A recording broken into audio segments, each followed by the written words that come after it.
Thank you very much. It's a pleasure for me to be here today and to talk about how the environment in Georgia has improved in the 20th century. And Georgia's not alone. The rest of the country's environment has improved like Georgia's has. But most Americans don't believe it. Yale University did a poll last year, 2005, national poll, and one of the questions that they asked, the quality of the environment is getting better, staying the same, or getting worse. The two choices, getting worse and staying the same, got 83% of the checks from the American people. If this poll is right, it means 83% of Americans are wrong, because our environment has gotten better and is still getting better. Next slide.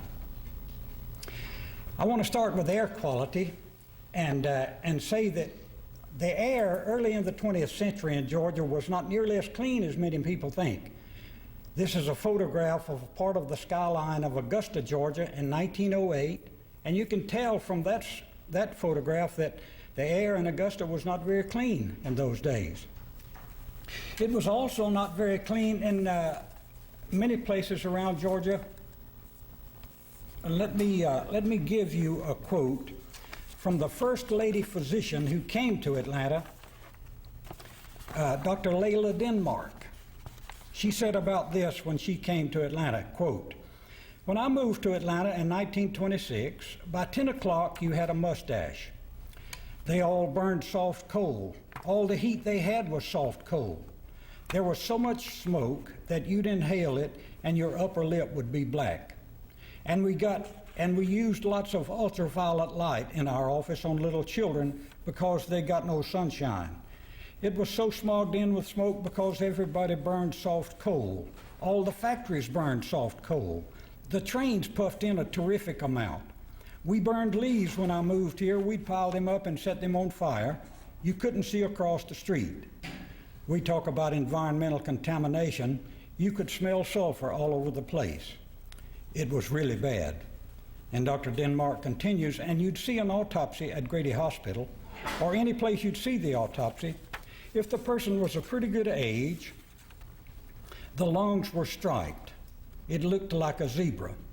They'd inhaled so much carbon that the lung was black, had black streaks in it." Well, so much for the clean air of the early 20th century. The pollution you see in that slide is mostly particles. Let me tell you what's happened to particles in Georgia, and I'll use Fulton County, where we are, as an example. Next slide. The blue dots here show that the particles since 1950s, mid-1950s, in Fulton County has decreased by 80%. Even though the population has doubled and in surrounding areas increased even more. The yellow symbols down in the lower right-hand part is the small particles that we worry most about today, and they've decreased 25% since 1999 when they were first measured. But it's not just particles. The next slide shows that sulfur dioxide, which comes mainly from the burning of coal, has also decreased 80% since the early 1970s. And acid rain, which sulfur dioxide was blamed mostly for, has actually gotten less acid in Georgia. The next slide shows a recent graph from the Environmental Protection Division showing a significant increase in the pH of rainfall, or a decrease in the acidity. And ozone, which we hear most about today, has not gotten worse in Fulton County since the first measurements were made. I should say Atlanta, because this slide shows in the red symbols there the average for two locations in metro Atlanta. Conyers over on the east side and DeKalb County. The blue symbols for Columbus, Georgia, the solid black line there is the EPA standard, the old standard. We have a stricter standard now. But you can see that Atlanta violated that standard nearly every year. But the concentrations, which in this case are the maximum 1 hour levels of ozone for each year, have not gotten worse. In fact, if you look at the bottom part of the slide, this is the number of days above that EPA standard for DeKalb County in the red, and the average for all the locations in Metro Atlanta, the blue, and for the last 7 years, those values have been lower than any 7-year period on the record. I believe that air quality in Atlanta has improved to the point that there's no longer a relationship between respiratory diseases and air pollution. I want to give you, in the next slide, an example of what I'm talking about. From 1999 to 2003, hospitalizations for asthma per 100,000 residents in Georgia, and this comes from the Georgia Department of Human Resources. They gave numbers for every county in the state, and the 13 counties listed on the left have the highest rate in the state for asthma hospitalizations, and none of them are urban counties. None of them would have air pollution that the urban counties have. On the other hand, on the right-hand side are the 13 metro Atlanta counties that used to be in the non-attainment zone.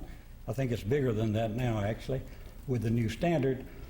But every one of those counties have significantly less asthma than the state average, which is there in the middle, 155 per 100,000 residents.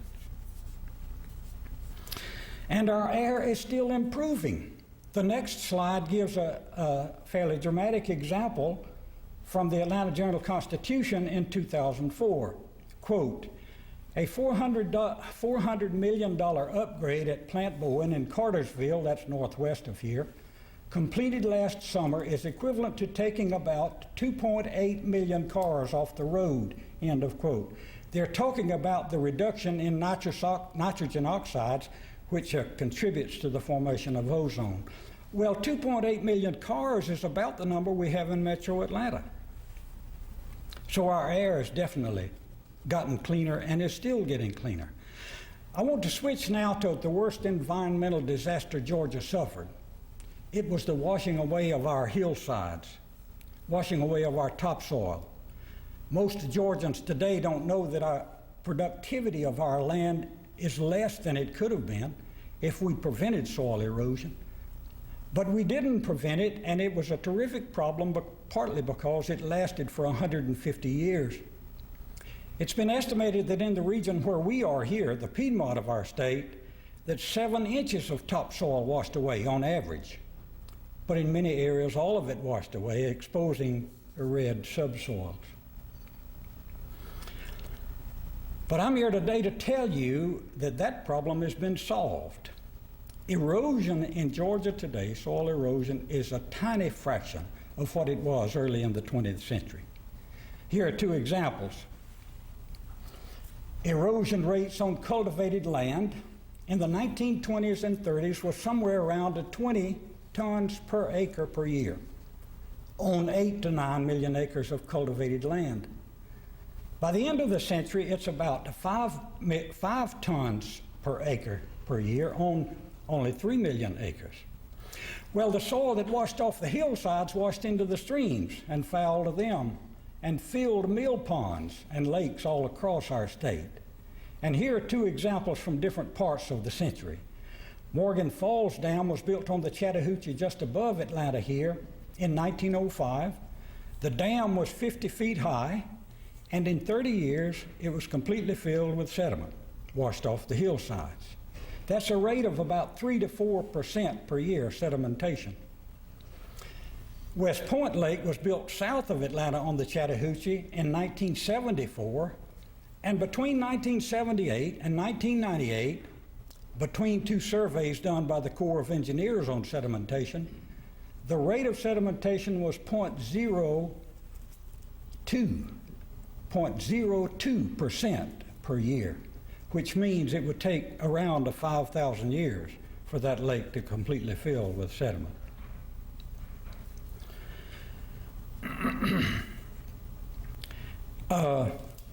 Next slide. Erosion is still decreasing, even though the most progress was made in the middle of the 20th century. Look at this statement from the Georgia Environmental Protection Division And this is a conclusion from a study that they did of impaired streams, streams in the Chattahoochee River Basin impaired by sediment. Quote, the National Resources Inventory found erosion in Georgia declined to 38%. I won't read the whole thing, from 1982 to 1997. This suggests that the source of sediment in many of the impaired streams in the Chattahoochee River Basin may be the result of past land use practices. That is, current soil erosion is not the problem. It's sediment already deposited in the stream channels and the stream valleys. But let me tell you that 38% decrease in soil erosion in that period of time is not an insignificant accomplishment. Well, we hear mostly today about urban erosion from the construction of subdivisions and shopping centers and so on, but urban erosion is tiny. This is a list of erosion from land use practices given by the U.S. Department of Agriculture for Georgia in 1992, and look at urban erosion. It's so small that one decimal point won't show it. Because erosion has decreased so much, our streams don't run anywhere near as muddy as they used to. But sediment in the streams was not the main problem that we had with water quality in Georgia. As late as the 1960s, 70% of municipal sewage in Georgia was dumped into streams untreated, completely untreated. And 97% of wastewater was untreated. And today it's all treated. And our water quality is still improving. I looked at U.S. Geological Survey records for streams around Atlanta to see if I could find areas where water quality is decreasing, and I found almost none. But I found some dramatic improvements. Here's two of them. The Flint River between here and Griffin, and Sweetwater Creek near Austell, in the Atlanta metro area. Both of those had 60% decreases in phosphate since 1990. Now, phosphate is one of the pollutants that causes eutrophication of streams and lakes. And in 1999, Allatoona Lake, which is north of Atlanta here, was studied in 1999, and the reports in the press from that study said Lake Allatoona would be dead in 10 years for the uses of recreation and water use. Well, let me show you what happened to Lake Allatoona. The Environmental Protection Division has measured the eutrophic status of Lake Allatoona since 1984, and their latest measurement in 2001 was the lowest since 1985. If this lake is dying, it's dying a very slow death. Let me turn now to forests for just a moment. The first survey of forest acreage in Georgia was in the 1930s, and the Forest Service estimated we had about 20 million acres. For the last half century, we've had somewhere around 25 million acres. Before the 1930s, we probably had even less forest, because census figures, in blue there, show that the forest on farms decreased even further back toward the beginning of the century. But today, Georgia's forests are so much better managed and more productive, it's hard to believe. Let me give you this example. In the 1990s, Georgia harvested 4 times as much wood per year as in the 1930s, and still had twice the inventory of wood that it had in the 1930s, and that inventory is not decreasing. We often hear that we're losing wetlands in Georgia. Well, don't you believe it. These are all the acreages I could find for wetland in the 20th century. They range all the way from 3.5 million to nearly 8 million acres. There's no trend with time, but look at the last number at the bottom. USDA in 1997 said that acreage of wetlands in Georgia was 1.6% more than we had in colonial days. We have not lost wetlands in the last half century. We've gained wetlands. 2 reasons. One is the beaver was almost extinct in our state before the 1950s, and since then has built hundreds of thousands of acres of wetlands in our state. And humans have built over 100,000 lakes and ponds in the state with associated wetlands. Let me turn now to wildlife. Our wildlife is so much more plentiful and diverse today, it's hard to believe. Most Georgians know this story well. They may not know it by the numbers, but they know that we have too many deer. We have over 100 times as many deer as in the 1930s. One astounding figure that the Georgia Department of Natural Resources reports, they report it every year, it varies a little, but between 50,000 and 100,000 deer per year are hit by automobiles in Georgia today, and that number is more than we had in the whole state before the 1960s. But it's not just deer. The bald eagle, the peregrine falcon, and the alligator were all on the endangered species list not long ago. They've all been taken off. We have more wild turkey today and wild geese and beaver than we've had in 100 years. We have 10 times as many black bear in the state today as we had in the 1930s. But what's changed most is the attitudes of the people.